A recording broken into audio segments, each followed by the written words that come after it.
Okay, I've got some great stuff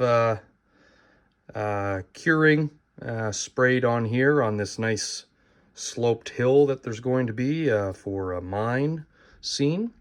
And I was doing some experimentation with putting what is going to be the coal power plant here.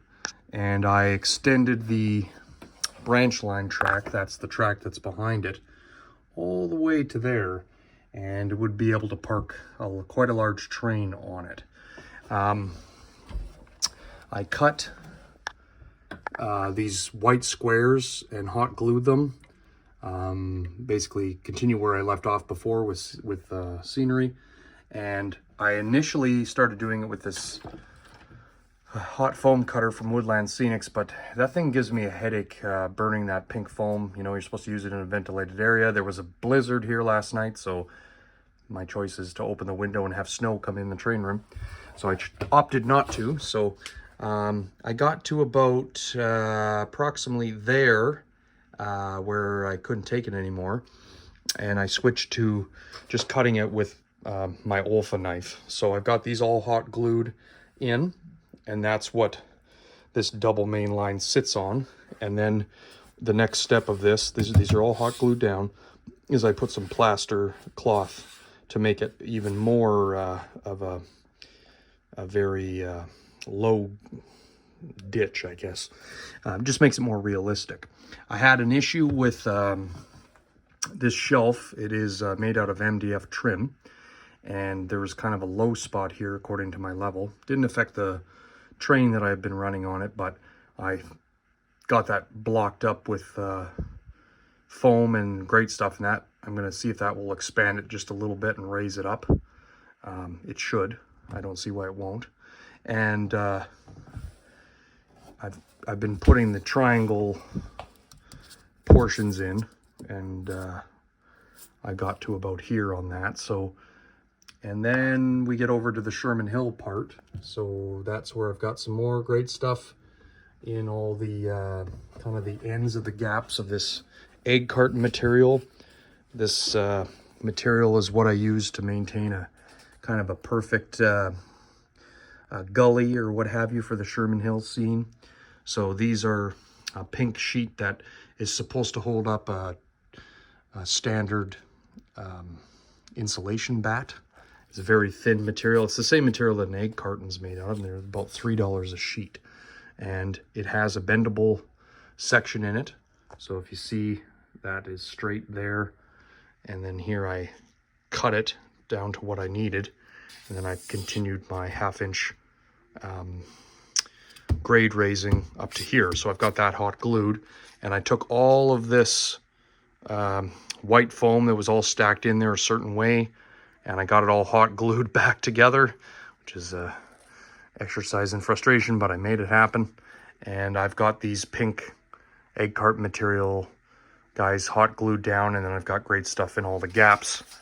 And then over top of this stuff will be plaster and plaster cloth.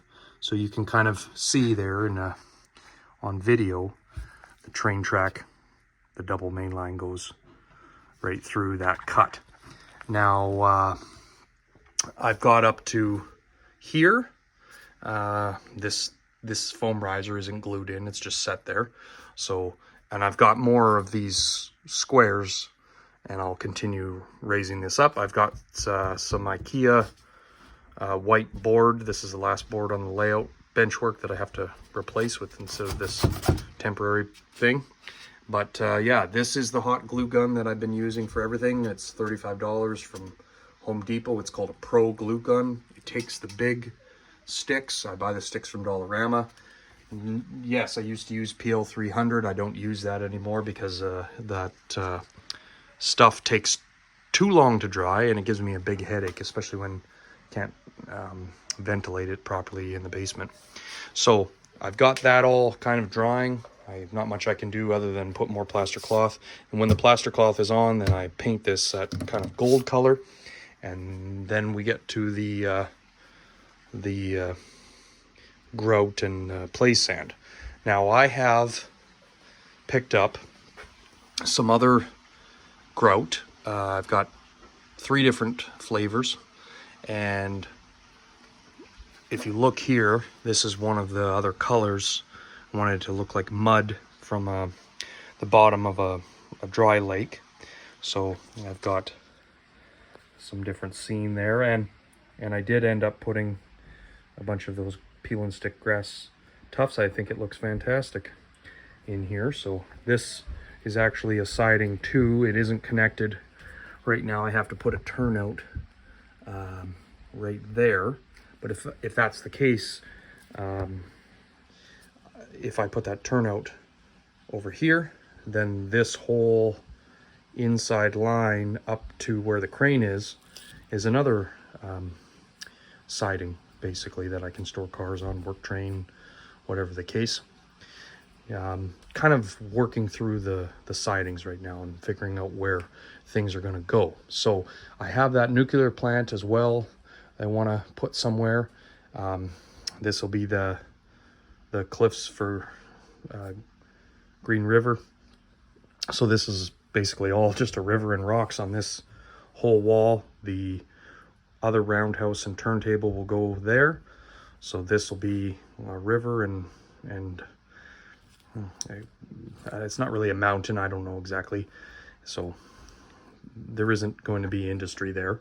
I don't believe in, on this layout, I wanted to have large and long scenery gaps and have things spread out like they would be in Wyoming or Montana or a realistic railroad. Instead of having 5,000 industries and switches, I opted to go with less industries. So as an example, this is a 15 by 20 room, and from this wall you've got a mountain on the top, you've got bridges, and there's a coal mine that I'm working on. And I mean, that's the only industry on this entire wall. There is a very long siding for it, so you can park a whole coal train on there. And it looks to me, if I do it that way, it looks more real. I'm not jamming a whole bunch in where it doesn't make sense. Down here, there is going to be somewhere in this area, I'm hoping here, this will be my military base, my alien saucers and all that stuff will go here. And then we've got the Sherman Hill scene over here. And then as far as this area, just to kind of give you an update. So probably tomorrow, once I get this white table piece cut in, these will get glued, these risers, and then I'm going to start having to figure out how the mountains are going to look in this corner or hills. As far as this top loop, you know, it's not, right now it just looks like a bunch of foam. The challenge is to make it look like something that's realistic. So as an example, this is 4 inches higher than here, which allows me to have a bridge and have trains passing over top and under, which creates a lot of action. If you go over to here, it's really the same